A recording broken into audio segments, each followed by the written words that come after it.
ఉంటాయి. దేవునికి స్తోత్రం. ఆయనను ఎరుగుటయే మన ఆశీర్వాదానికి ఒక కారణం.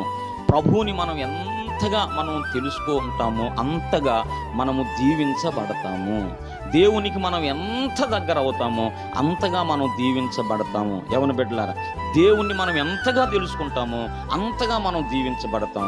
దేవునికి ఎంతగా మనం దగ్గర అవుతామో అంతగా మనం దీవించబడతాం. ఎంతగా ప్రభువుని మనం స్తుతిస్తామో అంతగా శక్తిని మనం పొందుకుంటాం, అంతగా మనం ఆశీర్వదించబడతాం.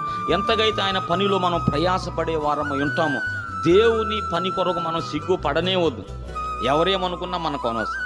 అది దేవుని పని బాబు, ఇది మనుషుల పని కాదు. మనుషులు ఎవరు చూస్తే అంతా, చూడకపోతే